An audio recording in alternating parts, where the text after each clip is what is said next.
ലക്ഷ്മണന്റെ അഭാവത്തിൽ ആ നേരം പ്രതീക്ഷിച്ചെന്ന പോലെ രാവണൻ ഒരു സന്യാസിയുടെ വേഷത്തിലെത്തുന്നു. സന്യാസിക്ക് ഫലമൂലാദികൾ നൽകി ആദരിച്ച ശേഷം തൻ്റെ പതിയുടെ പേര് ശ്രീരാമനെന്നാണെന്നും അദ്ദേഹം അയോധ്യയിലെ ദശരഥ മഹാരാജാവിൻ്റെ മകനാണെന്നും സീത വ്യക്തമാക്കുന്നു. അവരിപ്പോഴെത്തും, എത്തിയ ശേഷം മാത്രമേ താങ്കൾ പോകാവൂ എന്നും മായാസീത രാവണനോട് പറയുന്നുണ്ട്. എന്നാൽ ഒന്നും മറച്ചു വയ്ക്കാതെ തന്നെ രാവണൻ തൻ്റെ രാജ്യം ലങ്കയാണെന്നും താൻ അവിടുത്തെ രാജാവാണെന്നും സീതാദേവിയുടെ സൗന്ദര്യത്തിൽ ആകൃഷ്ടനായി സീതാദേവിയെ ലങ്കയിലേക്ക് കൂട്ടിക്കൊണ്ടു പോകാനാണ് വന്നതെന്നും അറിയിക്കുന്നു. രാവണൻ്റെ വാക്കുകൾ കേട്ട് സീതാദേവി കടുത്ത ദ്വേഷത്തോടെ നിന്റെ മരണം അടുത്തിരിക്കുന്നുവെന്നും രാമബാണമേറ്റ് മരിക്കുവാനാണ് നിന്റെ വിധിയെന്നും പറയുന്നത് കേട്ട് രാവണൻ കലിപൂണ്ടു.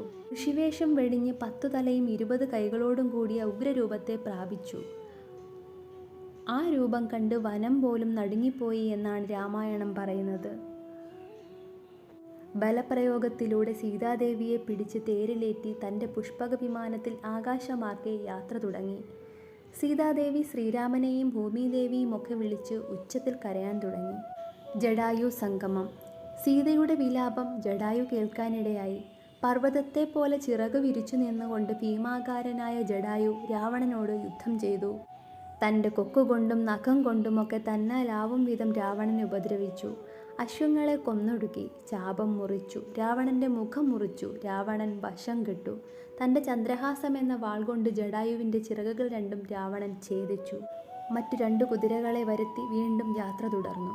തൻ്റെ പതി വരുമ്പോൾ ഈ വിവരം അറിയിക്കാതെ നീ മരിക്കില്ലെന്ന് ജടായുവിന് സീതാദേവി അനുഗ്രഹം നൽകുന്നു. സീതാദേവി ഉറക്കെ കരയുന്നുണ്ട്. ലക്ഷ്മണനോട് മോശമായി സംസാരിച്ചതിനെപ്പറ്റി പറഞ്ഞുകൊണ്ടും ശ്രീരാമൻ വേഗം വരണമെന്നാഗ്രഹിച്ചുകൊണ്ടും സീതാദേവി സഹായത്തിനായി ഉറക്കെ കരയുകയാണ്. സീതാദേവി താഴേക്ക് നോക്കുമ്പോൾ 4-5 വാനരന്മാരെ കണ്ടു. യാതൊരു മുൻവിധികളുമില്ലാതെ തൻ്റെ ഉത്തരീയത്തിൻ്റെ ഒരു ഭാഗം മുറിച്ച് തൻ്റെ ആഭരണങ്ങൾ അതിൽ കെട്ടി താഴേക്കിടുകയാണ് ചെയ്തത്. ഒരു പക്ഷേ താൻ പോയ ദിക്ക് മനസ്സിലാക്കാൻ ശ്രീരാമൻ അത് ഉപകാരമായെങ്കിലോ എന്ന് വിചാരിച്ചുകൊണ്ടാണ് അങ്ങനെ ചെയ്തത്. ആഭരണങ്ങളൊക്കെയും വനത്തിൽ വെച്ച് അനസൂയാദേവി നൽകിയതാണ്. അതൊന്നും സ്വർണമോ വജ്രമോ ആയിരുന്നില്ല. രാവണൻ ലങ്കയിൽ ശിംശിബ വൃക്ഷച്ചുവട്ടിൽ സീതയെ എത്തിക്കുന്നു. മുഷിഞ്ഞ വസ്ത്രങ്ങളോടെ രാമരാമേതി ജപിച്ചുകൊണ്ട് മഞ്ഞും മഴയും കാറ്റും വകവയ്ക്കാതെ സീതാദേവി ഇരുന്നു. അവിടെയുള്ള രാക്ഷസിമാരോട് സീതയെ നോക്കിക്കൊള്ളണമെന്ന് പറഞ്ഞേൽപ്പിച്ച ശേഷം രാവണൻ കൊട്ടാരത്തിലേക്ക് പോയി. സീതാന്വേഷണം. മാരീചനെ കൊന്ന ശേഷം രാമലക്ഷ്മണന്മാർ തമ്മിൽ കാണുന്നു. സീതയെ തനിച്ചാക്കി വന്നതിന് ശ്രീരാമൻ ലക്ഷ്മണനെ ശകാരിക്കുന്നുണ്ട്. തൻ്റെ മേൽ ജ്യേഷ്ഠത്തി ചൊരിഞ്ഞ ദുർവാക്കുകളാണ് തന്നെ ഇവിടെ എത്തിച്ചതെന്ന് ലക്ഷ്മണൻ പറയുന്നു. മായാസീതയെപ്പറ്റി ലക്ഷ്മണൻ തൽക്കാലം അറിയണ്ട എന്നു തന്നെ ശ്രീരാമൻ നിശ്ചയിച്ചു. ഇരുവരും ആശ്രമത്തിലെത്തി. അന്വേഷിച്ചിട്ടും സീതയെ കാണാൻ ശ്രീരാമൻ ഉച്ചത്തിൽ വിലപിക്കുന്നുണ്ട്. ഇരുവരും സീതാന്വേഷണം തുടരുന്നു.